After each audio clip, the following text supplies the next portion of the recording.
नमस्कार, झारखंड की खबरों में आप सबों का स्वागत है। आइए जानते हैं आज की तमाम बड़ी खबरों को। इससे पहले आपने चैनल को सब्सक्राइब नहीं किया है तो प्लीज चैनल को सब्सक्राइब कर बेल आइकन को प्रेस कर दीजिए ताकि खबरों का अपडेट आपको मिलता रहे। बढ़ते हैं खबरों की ओर। कपड़ा उद्योग में 2000 लोगों को मिला रोजगार। सीएम हेमंत सोरेन बोले, युवाओं के हुनर को सम्मान दे रही है राज्य सरकार। झारखंड के कपड़ा उद्योग इकाइयों में 2000 लोगों को रोजगार मिला है। इसमें 80% महिलाएं शामिल हैं। मुख्यमंत्री हेमंत सोरेन ने इन लोगों को नियुक्ति पत्र सौंपा। रांची जिला अंतर्गत और मांझी के कुलही स्थित 4 कपड़ा उद्योग company Kishore Experts, the West Band, Shri Ganpati Creation एवं वेलेंसिया अप्रेलल के औद्योगिक इकाइयों का उद्घाटन किया। मौके पर सीएम श्री सोरेन ने चंदवे कुलही पथ का ऑनलाइन शिलान्यास भी किया। लोगों को संबोधित करते हुए सीएम श्री सोरेन ने यह भी कहा कि कोरोना संक्रमण के कारण लॉकडाउन के खत्म होते ही राज्य सरकार की प्राथमिकता रही थी कि कैसे अधिक से अधिक लोगों को रोजगार से जोड़ा जाए। इस संबंध में एक बेहतर रूपरेखा बननी चाहिए जिससे लोगों को रोजगार मुहैया कराया जा सके। राज्य में टेक्सटाइल पॉलिसी सहित अन्य रोजगार पूरक गतिविधियों के दायरे को बढ़ाया जा रहा है। उन्होंने यह भी कहा कि विगत 1.5 साल पूरे देश दुनिया के लिए चुनौतीपूर्ण रहा। उद्योग जगत में अभी भी कुछ चिंताएं व्याप्त है। लगभग 1.5 वर्ष से देश दुनिया सहित झारखंड में भी गतिविधियां थम सी गई। उन राज्यों में समस्या अधिक रहा जहां संसाधन सीमित है। संक्रमण काल में जब लोग अपने अपने घरों पर बंद थे तब राज्य सरकार लगातार चिंतन और मंथन में लगी थी। लॉकडाउन रूपी बादल जैसे जैसे छटने लगे वैसे ही हमारी सरकार ने गतिविधियों में तेजी लाने का निरंतर प्रयास किया। आज यहाँ एक मंच से 2000 लोगों को रोजगार से जोड़ा जा रहा है। यह संक्रमण काल में की गई तैयारियों का उदाहरण है। डालमिया सीमेंट का शिलान्यास समारोह। सीएम हेमंत सोरेन ने उद्योगपतियों को किया आमंत्रित। रोजगार को लेकर कही बड़ी बात।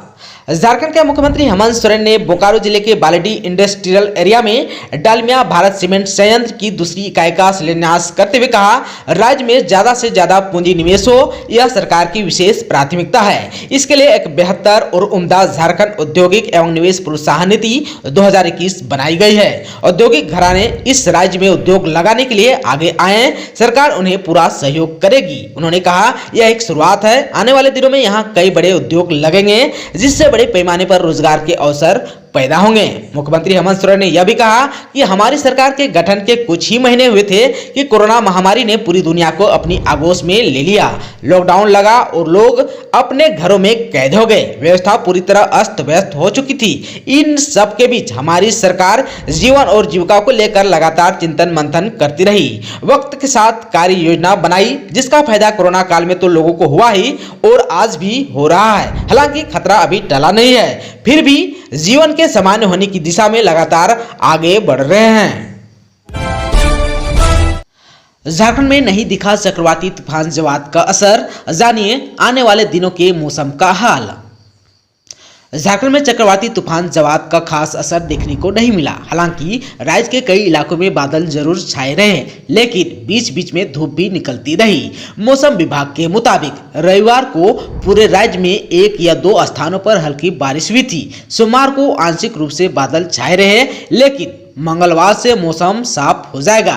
इससे पहले संभावना जताई गई थी कि चक्रवाती तूफान के चलते झारखंड के दक्षिणी और इससे सटे मध्य भाग में बारिश हो सकती है। आप सबको बता देना चाहता हूं कि झारखंड में ठंड का व्यापक असर नजर आने लगा है। कई इलाकों में धुंध और कोहरा भी नजर आने लगा है। मौसम विभाग की तरफ से प्रदेश में मौसम को लेकर जो पूर्व अनुमान जारी किया गया था उसमें कहा गया था कि झारखंड में कोहरे का प्रभाव भी दिखेगा। मौसम विभाग के पूर्व अनुमान को देखते हुए कहा जा सकता है कि इस बार झारखंड में हाड़ कपा देने वाली ठंड पड़ सकती है। आप सबको बता देना चाहता हूं कि झारखंड में इस साल जमकर बारिश हुई है। मानसून की शुरुआती दौर में प्रदेश में औसत से कम बारिश रिकॉर्ड की गई थी, लेकिन बंगाल की खाड़ी में लगातार चक्रवात उठने और निम्न दबाव का क्षेत्र बनने के कारण प्रदेश में लगातार मूसलाधार बारिश हुई। बारिश को देखते हुए पहले ही इस बात की संभावना जताई गई थी कि इस बार प्रदेश में ठंड लोगों को परेशान कर सकती है। कोडरमा में 3 माह बाद कोरोना ने फिर दी दस्तक। कन्या मध्य विद्यालय के एक छात्रा मिली पॉजिटिव। कोडरमा जिले में 3 महीने बाद कोरोना के दस्तक से जिले में एक बार फिर से सनसनी फैल गया। मिली जानकारी के मुताबिक जिला मुख्यालय स्थित कन्या मध्य विद्यालय की एक 12 वर्षीय छात्रा कोरोना से पीड़ित पाई गई। इस संबंध में जानकारी देते हुए सदर अस्पताल के डीएस डॉक्टर अमरेंद्र कुमार सिन्हा ने बताया कि जांच टीम ने बीते शनिवार को उक्त विद्यालय के सभी छात्रों का सैंपल लिया था, जिसमें उक्त छात्रा कोरोना पॉजिटिव मिली। उन्होंने डॉक्टर सिन्हा ने कहा कि पीड़ित छात्रा के परिजनों की जाँच की जाएगी। डीएस डॉक्टर अमरेंद्र कुमार सिन्हा ने बताया कि एक टीम पीड़ित छात्रा के घर पर भेजा गया है ताकि कोविड वार्ड में लाकर उसका बेहतर इलाज किया जा सके। जामताड़ा में पेयजल स्वच्छता विभाग की तैयारी। जल जीवन मिशन के तहत जिले के 1,43,610 घरों में पहुंचेगा शुद्ध पानी। 2024 तक काम होगा पूरा। जल जीवन मिशन के तहत जिले के 1,43,610 घरों में पहुंचाया जाएगा शुद्ध पेयजल। इसके लिए पेयजल स्वच्छता विभाग द्वारा तैयारी आरंभ कर दी गई है। जिला में वर्ष 2024 तक हर घर में नल से जल पहुंचाने का लक्ष्य है। जामताड़ा जिला में शुद्ध पेयजल के अभाव में लोगों को काफी परेशानियों का सामना करना पड़ता है। खासकर गर्मी के दिनों में जिले के लोगों को पेयजल के लिए जहां तहां भटकते देखा जाता है। योजना के तहत जिले में कार्य आरंभ भी कर दिया गया है। लोगों के घरों तक शुद्ध पेयजल पहुंचाने के लिए जामताड़ा जिले के नदियों का सहारा लिया जा रहा है। इसके अलावा बोरिंग कर घरों तक शुद्ध पेयजल पहुंचाया जा रहा है। जामताड़ा जिले में 12,000 घरों में शुद्ध पेयजल पहुंचाया जा चुका है। गाँव में सोलर सिस्टम एवं पानी की टंकी के माध्यम से शुद्ध पेयजल उपलब्ध कराया भी जा रहा है। विश्व सूत्री कार्यक्रम कार्यान्वयन समिति के अधीक्षकों के नाम पर लगी मोहर। जानिए किस मंत्री को मिली कहां की कमान। झारखंड के विभिन्न जिलों के लिए विश्व सूत्री कार्यक्रम कार्यान्वयन समिति के अध्यक्षों के नाम पर मुहर लग गई। झारखंड की हेमंत सोरेन सरकार के मंत्रियों को राज्य के सभी जिलों के लिए जिलावार विश्व सूत्री कार्यक्रम कार्यान्वयन समिति के अध्यक्ष के रूप में नामित किया गया है। इस संबंध में योजना एवं विकास विभाग ने अधिसूचना जारी कर दी है। आप सबको बता दूं कि साहेबगंज, गोड्डा, बोकारो के लिए आलमगीर आलम को, खूंटी, सिमडेगा, गुमला के लिए रामेश्वर उरांव को, दुमका, देवघर, जामताड़ा के लिए जम्पई सोरेन को, पाकुड़, पलामू और लातेहार के लिए जोबा मांझी को, रामगढ़, लोहरदगा और हजारीबाग के लिए सत्यानंद भोक्ता को, धनबाद, सरायकेला, खरसवां के लिए बन्ना गुप्ता को, गढ़वा, पश्चिमी सिंहभूम या चाईबासा के लिए बादल पत्रलेख को, चतरा या पूर्वी सिंहभूम या जमशेदपुर के लिए मिथिलेश कुमार ठाकुर को, कोडरमा या गिरिडीह के लिए हाफिजुल हसन को और रांची के लिए जगन्नाथ महतो को कार्यक्रम कार्यान्वयन समिति के अध्यक्ष बनाया गया है। झारखंड में गरीबों पर कोरोना का कहर।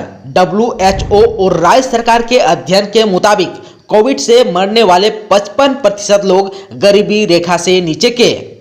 कोरोना की तीसरी लहर यानी कि ओमिक्रॉन की आशंका के बीच झारखंड में हैरान करने वाला एक खुलासा हुआ। इसके मुताबिक यहां कोरोना से मरने वालों में आधे से अधिक यानी कि 55% या तो गरीबी रेखा से नीचे जीवन बसर करते थे या उनके पास आयुष्मान भारत के कार्ड नहीं थे। इतना ही नहीं, रिपोर्ट में यह भी कहा गया है कि मरने वालों में 66% कुशल मजदूर थे। इस संबंध में राज्य में कोरोना से हुई मौतों पर विश्व स्वास्थ्य संगठन और राज्य सरकार की तरफ से अध्ययन किया गया था। इसके तहत कोरोना से मरने वालों की सामाजिक आर्थिक स्थिति का पता लगाने के लिए IPDS के साथ WHO के प्रतिनिधियों ने राज्य के 11 जिलों में अध्ययन किया है। इसमें 15 सामाजिक आर्थिक मापदंडों पर किए गए अध्ययन की रिपोर्ट नेशनल हेल्थ मिशन यानी कि NHM झारखंड की ओर से जारी किए गए हैं, जिसमें कई चौंकाने वाले तथ्य सामने आए हैं। झारखंड में कोरोना की नई वैक्सीन जाइकोविड-D अब कम वैक्सीनेशन वाले जिलों से होगी इसकी शुरुआत। सुई या सिरिंज की जगह से एप्लीकेटर के जरिए लगाया जाएगा। जल्द ही झारखंड में जाइडेक्स केडिला की कोरोना वैक्सीन जाइकोविड-D टीकाकरण अभियान में शामिल हो जाएगी। इस टीके का इस्तेमाल बच्चों के टीकाकरण यानी कि 12 साल से ऊपर के लिए होना है, लेकिन राज्य में इससे पहले 18 साल के ऊपर के लिए लोगों को लगाने की तैयारी है। यह वैक्सीन सिरिंज या सुई से नहीं बल्कि एप्लीकेटर के जरिए लगाई जाएगी। केंद्रीय स्वास्थ्य मंत्रालय ने झारखंड समेत देश के 7 राज्यों में इसके इस्तेमाल की मंजूरी भी दे दी है। मंत्रालय ने राज्यों को फार्माजेट इंजेक्टर को लेकर एक सत्र आयोजित करने और वैक्सीनेटर की पहचान करने के लिए कहा है ताकि उन्हें ट्रेनिंग दी जा सके। स्वास्थ्य विभाग के एक अधिकारी की माने तो प्रशिक्षण का यह कार्यक्रम लगभग पूरा भी हो गया है। इसकी शुरुआत अब कम वैक्सीनेशन वाले जिलों से होगी। झारखंड में लेवी लेने पहुंचे भाकपा माओवादियों को पुलिस ने धर दबोचा। अंधेरे में भाग निकला दूसरा नक्सली। झारखंड के पलामू पुलिस को नक्सलियों के खिलाफ आज बड़ी सफलता हासिल हुई। पुलिस ने लेवी वसूलने पहुंचे नक्सली संगठन भाकपा माओवादियों के सक्रिय सदस्य नानहू राम को गिरफ्तार कर लिया है। इस दौरान दूसरा नक्सली अंधेरे का फायदा उठाकर भागने में सफल रहा। पुलिस को लेवी के लिए रात में इनके पहुंचने की गुप्त सूचना मिली थी। इसी आधार पर पुलिस ने कार्रवाई की। पलामू जिले के नोडिहा बाजार थाना क्षेत्र के बटाने नदी पुल के पास नक्सली रात को 10 बजे लेवी वसूलने पहुंचे थे। पुलिस को इसकी गुप्त सूचना मिली। इसके बाद पुलिस ने त्वरित कार्रवाई करते हुए एक नक्सली को दर दबोचा। हालांकि रात के कारण अंधेरे का फायदा उठाकर दूसरा नक्सली भाग निकला। नक्सलियों के आने की सूचना पर उसके गढ़ में घुसी गुमला और लोहरदगा जिला की पुलिस चला सर्च ऑपरेशन। गुमला और लोहरदगा जिला की पुलिस ने भाकपा माओवादियों के खिलाफ संयुक्त छापामारी अभियान चलाया। पुलिस को सूचना मिली थी कि माओवादी कमांडर रविंद्र गंजू, रंथू उरांव और बलराम अपने दस्ते के साथ बिशनपुर प्रखंड के रिसापाट गांव में ठहरे हुए हैं। इस सूचना के बाद दोनों जिला की पुलिस ने सर्च ऑपरेशन शुरू की, पर नक्सली नहीं मिले। इस दौरान जंगलों में पुलिस ने बाइक और पैदल ही नक्सलियों के ठिकाने पर गए। इस दौरान पुलिस के आने की सूचना मिलते ही नक्सलियों ने अपना ठिकाना ही बदल दिया। बड़कागांव विधायक अंबा प्रसाद ने 2019 के चुनाव के वक्त नहीं दी पूरी जानकारी, निर्वाचन आयोग ने लिया संज्ञान। बड़कागांव विधायक अंबा प्रसाद द्वारा विधानसभा चुनाव 2019 में नामांकन के लिए दायर किए गए हल्फनामा पर सवाल खड़ा किया गया है। रामगढ़ के पंकज महतो के चुनाव आयोग को अंबा हल्फनामा में झूठी और अधूरी सूचनाएं देने का आरोप लगाया। इस पर चुनाव आयोग ने झारखंड के मुख्य चुनाव अधिकारी को शिकायत पर आवश्यक कार्रवाई का निर्देश दिया। इसमें आयोग ने कई बिंदुओं पर श्री महतो द्वारा संबंधित साक्ष्य प्रस्तुत नहीं करने की बात भी कही। पत्र में कहा गया है कि हल्फनामा में अंबा ने अपना पता ग्राम पहरा, प्रखंड केरेडारी, जिला हजारीबाग बताया है। पहरा में अंबा प्रसाद का घर, जमीन की कीमत, रकबा की जानकारी नहीं दी गई। चुनाव से पहले और चुनाव के बाद अंबा प्रसाद का वर्तमान पता हजारीबाग के हुरहुरु में है, लेकिन हल्फनामा में जानकारी नहीं दी गई है। मनरेगा मजदूरों का मामला पहुंचा मानवाधिकार आयोग, ऑनलाइन शिकायत दर्ज। धनबाद में मनरेगा में काम करने वाले गैर SC/ST मजदूर के मजदूरी भुगतान पर रोक का मामला राष्ट्रीय मानवाधिकार आयोग पहुंच गया।